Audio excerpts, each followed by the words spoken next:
vous feriez aussi bien de porter une pancarte sur la tête qui dit « J'ai un problème d'orgueil ». Et je crois que c'est à moi de diriger le monde et de dire à tout le monde ce qu'il devrait faire. Personne ne sait autant que je sais.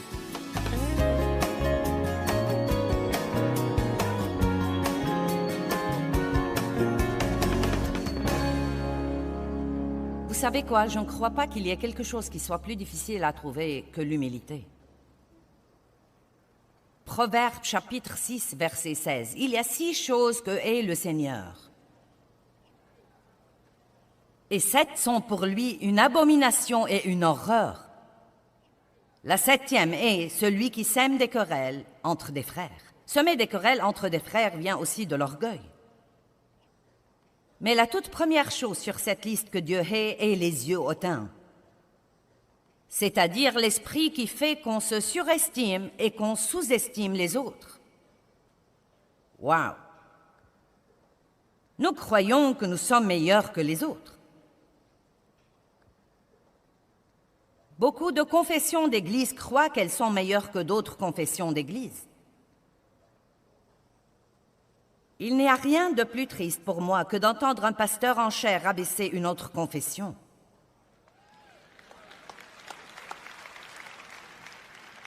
Croyez-moi, ça me vexe d'entendre des pasteurs se moquer des pasteurs de la télévision. Ils ne me connaissent pas, ils ne savent rien à mon sujet. Ils n'ont pas la moindre idée du genre de responsabilité qu'il faut pour être sur autant de chaînes de télé et d'espérer en Dieu seul pour le financement. Et les gens font des commentaires comme ça à cause de l'orgueil et la jalousie qui vient aussi de l'orgueil. Eh bien, c'est pasteur de prospérité. Je voudrais tant que quelqu'un me dise ce que c'est. On m'a collé cette étiquette et je ne sais pas pourquoi tout le monde m'appelle comme ça, car je prêche tout le conseil de la parole de Dieu. Je crois vraiment que Dieu veut bénir les gens, mais je crois qu'il veut nous voir grandir et mûrir en lui et être des citoyens qui portent du fruit dans le royaume de Dieu. Nous devons donc arrêter d'étiqueter les autres simplement parce qu'ils ne sont pas comme nous. C'est toute la division dans le corps de Christ qui nous a si terriblement affaiblis.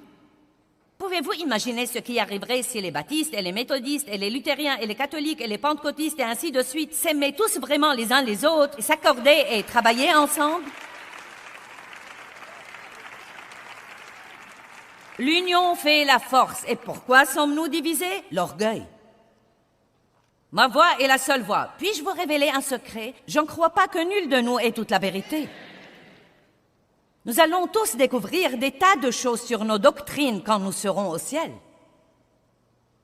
Nous nous querellons et nous nous disputons à propos de choses qui ne changent sûrement rien pour Dieu. Je ne veux même pas m'embarquer dans ça. Dieu déteste ces trucs. Il les déteste. Vous ne devez pas juger quelqu'un parce qu'il n'est pas comme vous.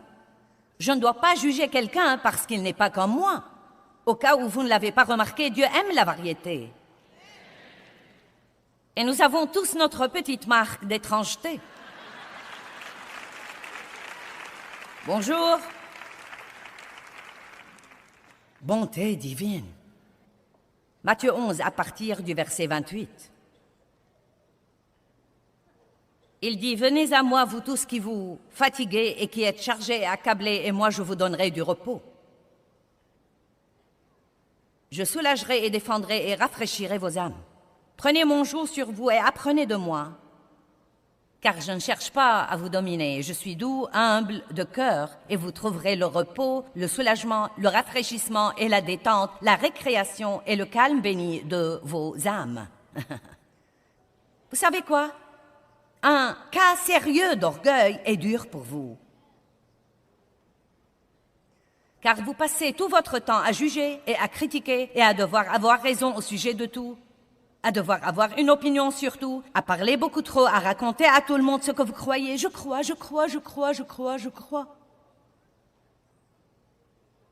Laissez-moi vous dire ce que je crois et ce que je crois.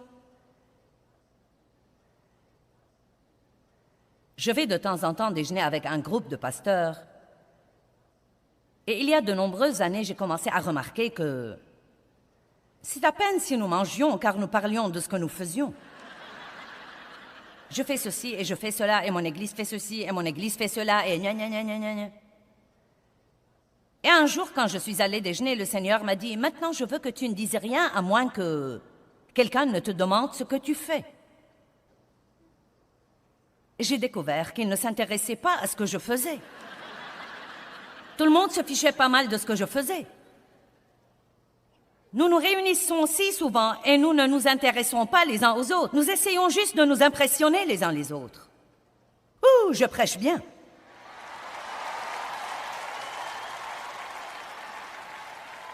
Nous essayons juste de nous impressionner les uns les autres. Bonté divine. Nous citons des gens célèbres et nous citons à tout le monde tous les gens importants que nous connaissons et ceci et cela et quelque chose d'autre. Pourquoi ne pas garder quelques trucs pour nous-mêmes?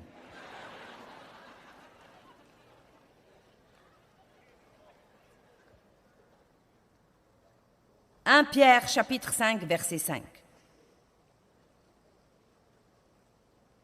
De même, vous qui êtes plus jeunes et d'un rang inférieur, et cela ne veut pas dire que vous valez moins que quelqu'un d'autre, cela veut dire que vous avez peut-être une position différente de quelqu'un d'autre.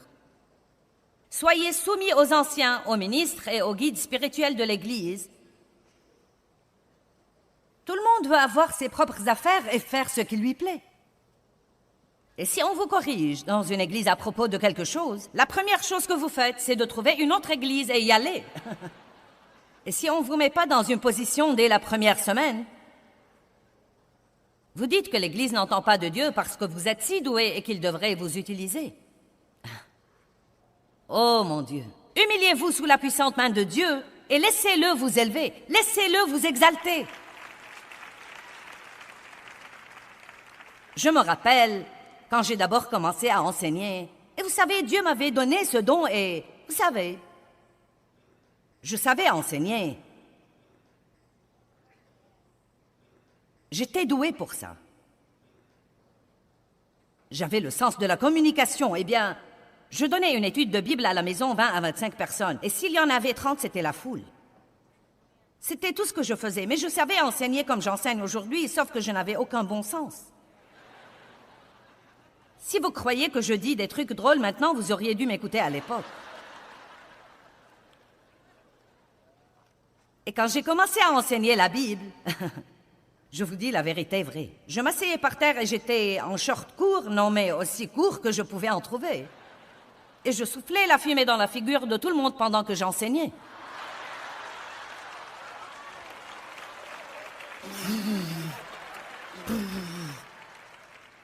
La pièce était si envahie par la fumée que nous pouvions à peine nous voir, mais j'étais ointe. Et les gens venaient. Or, il y a en ce moment une personne religieuse qui bredouille et dit « Ça alors, je... » La Bible dit que Dieu utilise les choses faibles et les choses folles du monde. Il choisit ce que le monde ignorerait et rejetterait et repousserait. Et croyez-moi, quand Dieu m'a appelé à faire ça, je ne sais pas s'il y avait plus de 3 ou 4 personnes qui croyaient vraiment que j'avais une cervelle et que j'entendais de Dieu. Les gens se moquaient de moi. Les gens me rejetaient parce que j'étais à l'état brut. Mais je vais vous dire ce que j'avais vraiment. J'aimais réellement Dieu. J'aimais Dieu et j'avais du courage. Je faisais un pas de foi et j'essayais. Eh bien, évidemment, je ne prêche plus en short court et en soufflant la fumée dans la figure de tout le monde. Dieu s'est occupé de moi là-dessus en son temps et ça n'a pas pris longtemps. Et c'était quelque chose de mon passé, dans ma vie antérieure. Quand j'ai d'abord commencé à enseigner, je n'avais pas de sagesse et je ne comprenais pas pourquoi Dieu ne me promouvait pas vite. Je me rappelle que j'entendais des pasteurs prêcher à la télé et je me disais, je prêche mieux que ça. Ne faites pas comme si vous ne vous êtes jamais assis là-bas et regardez le leader d'adoration et pensez, eh bien, je sais chanter mieux que ça. Car vous l'avez fait.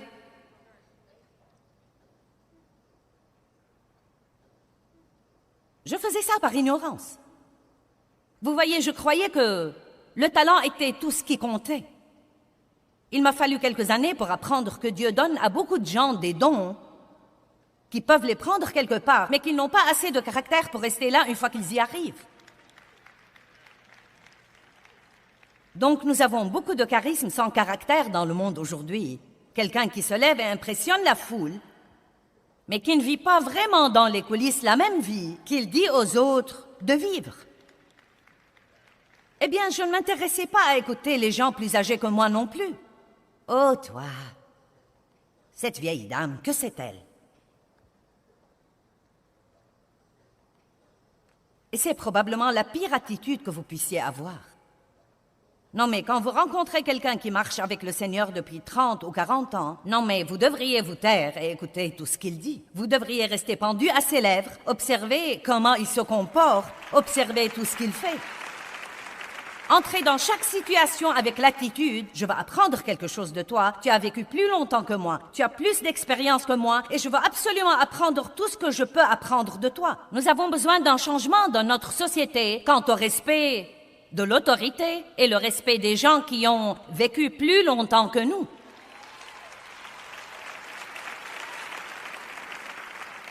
Dieu nous enseigne par n'importe qui, il nous enseigne par un enfant. Il a dû parler à un prophète par un âne, car le prophète était trop obstiné pour comprendre. L'orgueil est une chose terrible, elle vous prive du ministère que Dieu a pour vous. Elle empêche Dieu de vous promouvoir dans la vie, mais vous pouvez la surmonter par la miséricorde et la grâce de Dieu. Donc, vous qui êtes plus jeunes, soyez soumis aux anciens, aux ministres et aux guides spirituels de votre Église. Et cela ne veut pas dire qu'ils finissent par diriger votre vie. Ce n'est pas ça, cela veut dire d'être respectueux. En leur témoignant le respect que vous leur devez et en suivant leurs conseils, revêtez-vous, vous tous, d'humilité. Il dit de se revêtir d'humilité comme d'un vêtement. Et cela ne veut pas dire d'aller tout le temps, ça et là, la tête baissée. Oh, je ne suis vraiment rien et personne. Je crois qu'on peut voir l'humilité et l'orgueil plus vite que nulle part ailleurs dans la façon de traiter les autres. Je le crois. J'aime les gens qui s'occupent non seulement de ce qu'ils trouvent important. Allez maintenant. Mais ils veillent à ce qu'ils honorent tout le monde. La Bible dit de respecter tout le monde. Écoutez, quand nous essayons d'impressionner les autres, nous nourrissons notre orgueil. Ne soyez jamais le genre de personne qui flatte ceux que vous trouvez importants alors que vous ignorez tous les autres, les petites gens. Je me souviens quand j'étais dans le ministère d'assistance et je n'étais pas encore pasteur, nous avions un camp biblique et le pasteur nous a envoyés pour recueillir un musicien très célèbre. Non, mais il était très connu à l'époque. Et il ne nous a pas adressé la parole. Il était si impoli envers nous. Et c'était juste comme... C'était même une telle révélation. Vous savez, car on respecte ces gens, ils ont ces grandes positions. Mais quand on était avec lui dans les coulisses, c'était comme... Mais vous savez quoi? Des années plus tard, il a eu des problèmes vraiment terribles dans sa vie et dans son ministère. Et je me rappelle qu'à ce moment-là, Dieu nous avait promus. Et nous, notre ministère était très connu. Et je me rappelle qu'il nous a demandé de l'aider. Je crois... Non, mais j'essaie juste de parler du principe divin ici. Vous savez, voilà quelqu'un qui se croyait meilleur que nous et qui était en fait impoli envers nous et nous a maltraités. Et Dieu a sa façon d'équilibrer les choses, si vous comprenez ce que je veux dire. Combien d'entre vous comprennent ce que je veux dire? C'est pourquoi la Bible dit « Humiliez-vous donc sous la puissante main de Dieu et au temps convenable, Dieu vous mettra dans la position qu'il vous faut, mais il vous mettra dans une position que vous pouvez garder avec intégrité et honnêteté. Je voulais vraiment être un grand pasteur alors que je donnais une étude de Bible à la maison, mais je ne me rendais pas compte que Dieu me rendait le plus grand service qu'il puisse me rendre en ne me promouvant pas à une position plus publique parce que je n'étais pas prête. Je croyais que j'étais prête, mais je n'étais pas prête. Et normalement, quand vous croyez que vous êtes prêt, vous n'êtes pas prêt. Et quand vous croyez que vous n'êtes pas prêt, vous êtes prêt. La Bible dit de ne pas mettre un nouveau converti dans une position de leader, de peur qu'il ne soit enflé d'orgueil. La position peut nous abrutir. Et tout à coup, on se croit meilleur que tous les autres. Juste un peu de succès, un peu de croissance, c'est vraiment incroyable ce que ça ruine tant de personnes. Il n'y a rien de plus important pour moi dans ma vie que de traiter les autres comme il faut. C'est le numéro 1 pour moi, traiter les autres comme il faut, les respecter et surtout parfois rechercher exprès ce que nous croyons être les petites gens. Mais ce n'est pas vraiment les petites gens pour Dieu. C'est important pour moi que je ne sois pas poseuse, que je ne prêche pas quelque chose que je ne vis pas et que je traite tout le monde comme il faut. Et quand je ne fais pas ça, je dois m'humilier et revenir, m'excuser et corriger. Allez, applaudissez plus fort que ça.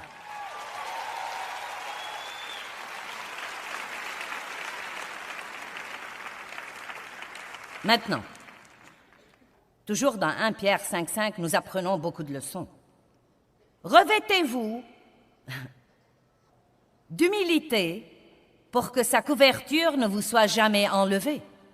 Dégagez-vous de tout orgueil et de toute arrogance les uns envers les autres. Car Dieu s'oppose aux orgueilleux. Mon Dieu! Il dit, Dieu s'oppose aux orgueilleux, insolents, dominateurs, dédaigneux, présomptueux et vantards.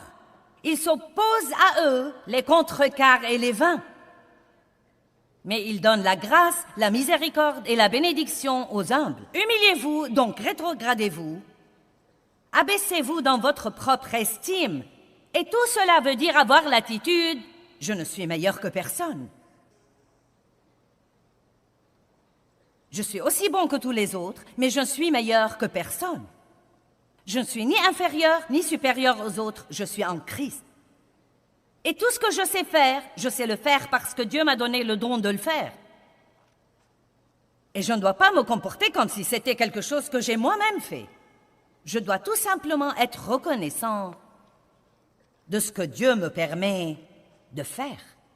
Humiliez-vous donc sous la puissante main de Dieu, afin qu'il vous élève au temps convenable. Maintenant, un des moyens de manifester l'orgueil, c'est d'essayer de faire des choses que Dieu seul peut faire.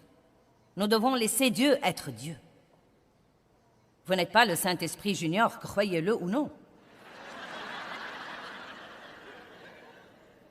Votre don dans le ministère n'est pas de chercher la petite bête.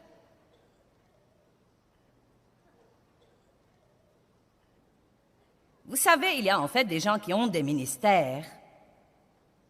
Et leur ministère, c'est d'observer les autres ministères et de montrer à tout le monde ce qui ne va pas chez eux. Non, mais je suis désolée, mais c'est la chose la plus stupide que j'ai jamais entendue dans ma vie. J'aimerais que quelqu'un me dise où se trouve ça dans la Bible. Et oh, vous savez, il cause tant de problèmes et de chagrin et même de confusion pour les gens.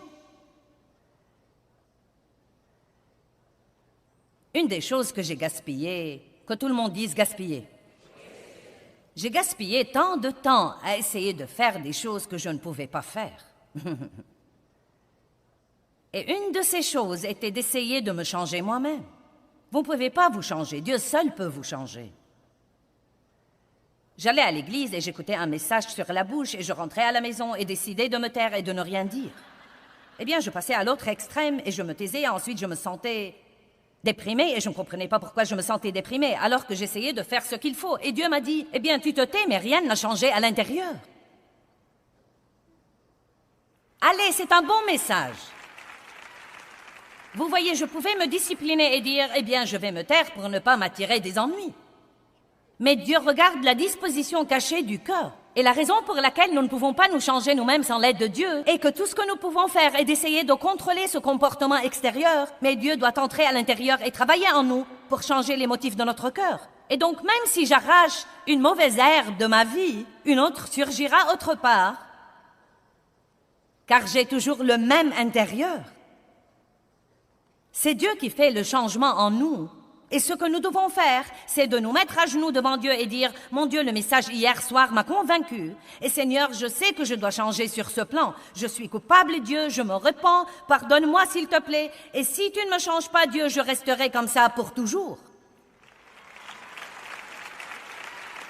J'ai arrêté de prier toutes ces prières de « Dieu, je te promets, si tu me pardonnes encore cette fois, Dieu, je promets de ne jamais recommencer. » Je ne prie plus comme ça. Je dis « Dieu, je vais certainement recommencer si tu ne fais pas quelque chose. » Tu peux compter dessus, Dieu. Tu peux compter dessus. Je vais certainement recommencer si tu ne m'aides pas. Oh, j'ai lutté contre moi-même, et j'ai lutté contre moi-même, et j'ai lutté contre moi-même, et j'ai lutté contre moi-même. Et maintenant, croyez-moi, je m'aime avec toutes mes aberrations et tout le reste. Alléluia, j'aime vraiment ça. Vous savez ce que j'ai finalement compris? Dieu n'est pas surpris par moi. Il savait ce qu'il aurait quand il m'a choisi. La deuxième grande chose que j'ai essayé de faire et qui était si ridicule était d'essayer de changer mon mari. Je sais qu'aucune d'entre vous ne fait ça. Car après tout, vous savez, nous avons raison et tous les autres ont tort et ils devraient s'aligner sur notre idée de ce qu'ils devraient être, n'est-ce pas? À mon idée ou rien. À ma façon ou pas question. Non, mais nous achetions des meubles et Dave n'a pas aimé ce que j'ai aimé et je lui ai dit « Comment est-ce que tu peux aimer ça ?» Oh, j'avais une bouche mince, alors je pouvais couper quelqu'un en deux, avec un regard comme...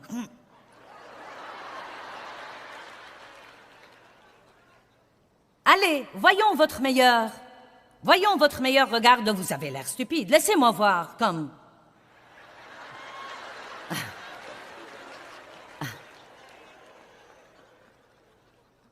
Allez!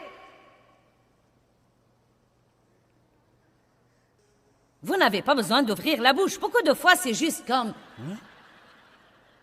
Ou comme...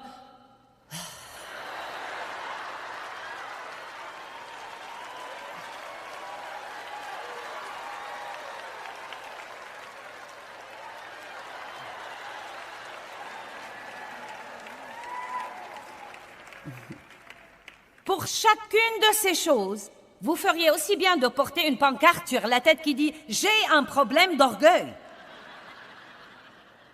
Et je crois que c'est à moi de diriger le monde et de dire à tout le monde ce qu'il devrait faire. Personne ne sait autant que je sais.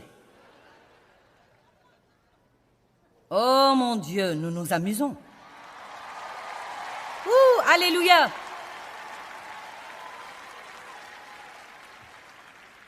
Maintenant, je dois vous dire quelque chose. Vous n'allez pas surmonter un cas sérieux d'orgueil à moins d'étudier et de prier. Amen?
Dieu veut faire tellement de choses pour nous, mais nous devons nous humilier sous sa main puissante.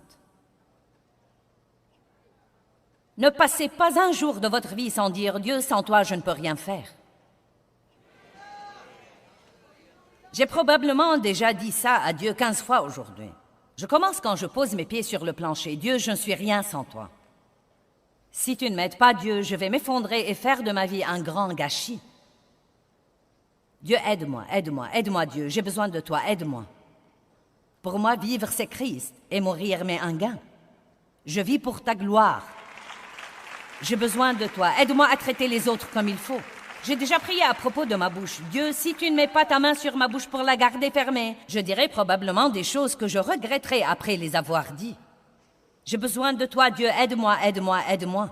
Une des raisons pour lesquelles il est important de passer un temps avec Dieu aussitôt que vous le pouvez tous les jours est que cela montre vraiment votre dépendance vis-à-vis de Dieu. Peu importe ce que vous dites ou ce que vous faites pendant ce temps, il suffit de dire « Je ne peux même pas penser que je peux commencer cette journée et me comporter comme il faut avant de te dire que j'ai besoin de toi, besoin de toi, besoin de toi, besoin de toi. » Est-ce que vous vivez d'après ce que dit Dieu dans sa parole à votre sujet ou d'après vos sentiments? Romains 8:8 dit de marcher dans l'esprit et de ne pas accomplir les désirs de la chair. Vous savez, nous avons tous des sentiments, mais nous ne devons pas nous soumettre à nos sentiments et les laisser régner sur nos vies. Les paroles qui sortent de notre bouche peuvent avoir un grand effet sur tous les autres aspects de nos vies.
khắp phương trời vẫn nhớ tới quê hương. Người về đây thăm làng trù quê mẹ và làng sen quê cha, xúc động bồi hồi người rơi giọt lệ, thương mái nhà tranh thương đất mẹ nghèo. Đi suốt một đời mới được thăm.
Thank